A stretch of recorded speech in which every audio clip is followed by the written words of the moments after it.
Assalamualaikum warahmatullahi wabarakatuh. Warahmatullahi wabarakatuh.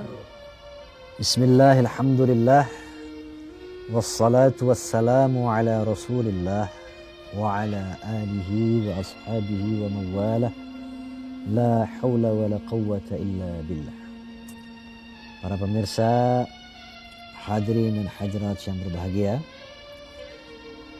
bahwa puasa itu sehat ditegaskan oleh baginda Nabi sallallahu alaihi wasallam. Qala sumu tasihhu. Kata Nabi, berpuasalah kamu sekalian, pasti kamu akan sehat. World Health Organization Experts Committee, yaitu para ahli, para pakar daripada organisasi kesehatan dunia, membuat satu definisi bahwa yang namanya sehat itu adalah keseimbangan yang optimal antara fisik, psikis, dan sosial ekonomi.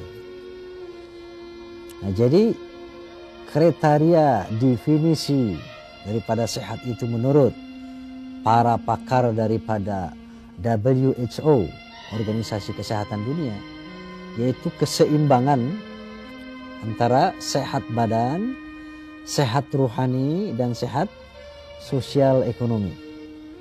Nah, artinya kalau manusia sehat badannya saja, tetapi ekonomi dan rohaninya tidak sehat, ini belum dikatakan standar sehat. Begitu juga kalau sehat rohaninya, badannya tidak sehat, ekonominya tidak sehat, juga tidak bisa dikatakan orang sehat. Begitu juga yang ekonominya sehat, ekonominya kuat, tapi badannya sakit, jiwanya sakit, ini pun orang sakit. Nah, ternyata sehat dalam 3 aspek kehidupan itu, inilah yang bisa diwujudkan, bisa dicapai hanya dengan berpuasa. Nah, ternyata kalau Nabi sallallahu alaihi wasallam, sumu tasihhu, puasalah kamu dan kamu akan sehat. Ternyata bukan hanya sehat badan, tetapi sehat dalam 3 aspek kehidupan tadi. Mari kita lihat satu persatu. Bahwa puasa itu membuat badan kita sehat. Nabi mengatakan, al-batnu aslud da'i wal himyatu aslud dawa. Bahwa perut itu gudang penyakit dan berpuasa adalah aslinya obat.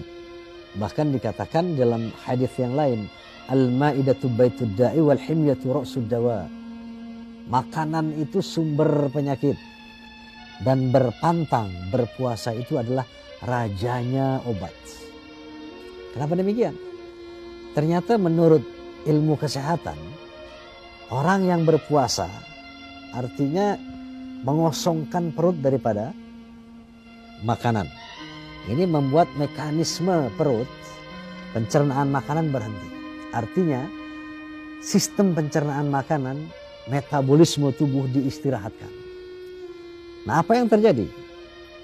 Itu di dalam kekosongan perut, maka terjadilah pergantian sel-sel. Dari sel yang mati diganti dengan sel-sel yang baru. Dan di sana terjadi juga pembakaran. Sebagaimana Ramadan itu artinya panas, membakar. Nah, ternyata Ramadan ini memang mampu membakar dosa-dosa. Nah, di dalam ilmu kesehatan, Ramadan mampu membakar dengan puasa tadi lemak-lemak dan kemudian racun-racun, sisa-sisa makanan yang terdapat dalam tubuh itu dibakar, ya. Kelebihan kolesterol misalnya, ini dibakar dengan puasa tadi. Maka terjadi suatu oksidasi, pembakaran dalam tubuh. Nah, dengan pembakaran lemak, kemudian kolesterol ini, maka lemak yang memang banyak menimbulkan macam-macam penyakit terbakar oleh puasa tadi.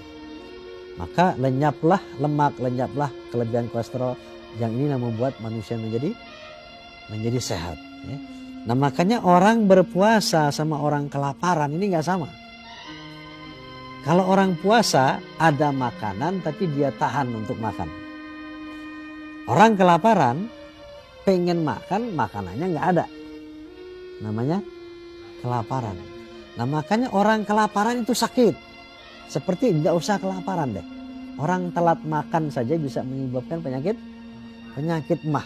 Kenapa demikian? Karena menurut ilmu kedokteran, itu kalau perut lapar, maka yang namanya sinyal hormonal pada otak ini mengeluarkan perintah ya kepada perut.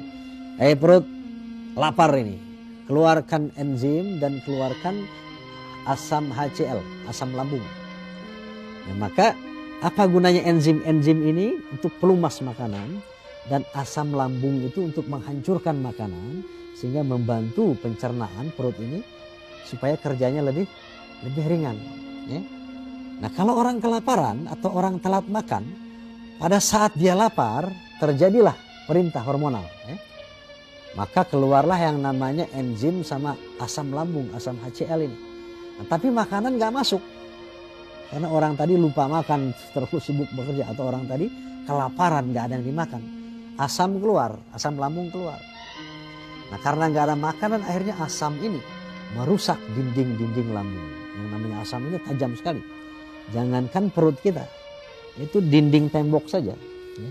Kalau kita siram cuka, siram asam itu hancur itu. Ya, eleh. Nah begitu juga perut yang kena asam HCl tadi. Ya. Dia akan kena sakit, makanya orang telat makan atau kelaparan dia sakit mah. Berbeda dengan orang yang berpuasa. Makanya saya katakan pada periode yang lalu, niat itu adalah salah satu unsur yang paling mendasar daripada sahnya puasa. Tanpa niat tidak sah puasa. Nah ternyata niat ini pun membawa satu dampak kepada kesehatan tadi, sisi kesehatan. Orang kalau niat puasa kemudian lapar, maka sistem saraf tadi tidak memerintahkan kepada enzim dan asam HCl untuk keluar. Kata perut saya lapar, tapi kata otak oke, kamu lapar.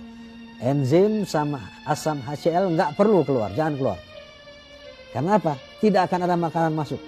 Kenapa? Sudah diprogram bahwa kita sedang berpuasa. Makanan tidak ada, enzim dan asam HCl tidak keluar, sehingga perut tidak luka. Oleh karena itu orang berpuasa tidak sakit, beda dengan orang yang tidak niat puasa. Makanya ini niat puasa itu penting sekali. Ya.